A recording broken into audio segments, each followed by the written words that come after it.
Christmas is approaching, bringing with it a whole lot of love, laughter and joy, but also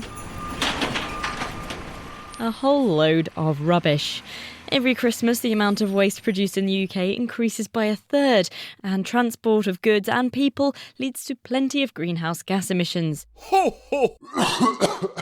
So here are my 7 ways to have a more carbon-neutral Christmas. And yes, feel free to accuse me of being a killjoy, Scrooge or other festive fuddy-duddy, but I was visited by the ghost of Christmas future, and it was a soaked Santa asking how the heck he's supposed to deliver anyone presents when the North Pole has melted. Number 1. Recycle your wrapping paper.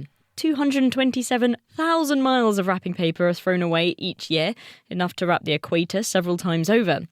There are plenty of shops that sell recycled or recyclable wrapping paper. Just check when you buy. Or if you want everyone to know just how environmentally aware you are, you can use newspaper.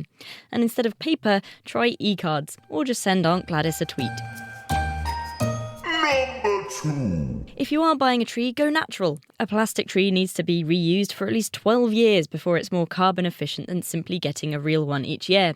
Plus, you get to enjoy that lovely pine smell, and what's more Christmassy than endlessly vacuuming needles from your carpet.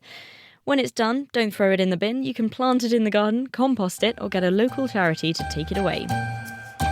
Number 3. And on that tree, there must be fairy lights. These tangled nightmares can eat up energy. So if you are going to buy some more, try switching to the more energy-efficient LEDs.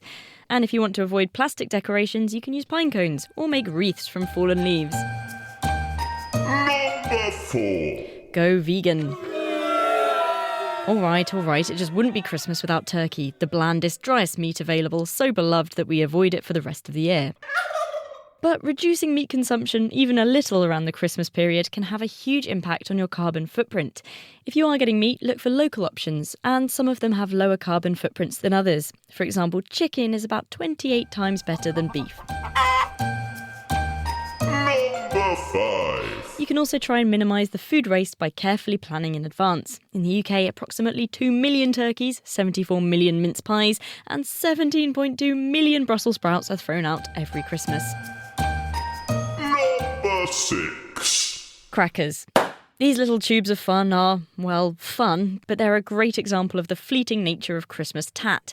We buy them, explode them, look at the plastic toy within, which, unless it's one of those handy screwdrivers, is immediately thrown into landfill. You can get crackers without toys, which are mostly recyclable, or you can boot them from your dinner table completely. Try pulling twigs as an environmentally friendly way of recreating that fun bang, and instead of telling cracker jokes, argue about Brexit with your relatives. Number 7. Although this year does seem to have been slightly more roasty than usual, the temperature is starting to drop. So rather than turning up the heating, try and insulate your house with thick curtains, door snakes and, sorry Santa, plugging up any unused chimneys. He'll find his way in, but the cold air won't. And that wraps it up for my top tinsel tips. And just remember, Father Christmas will know if you've been carbon naughty or neutral. Happy Christmas.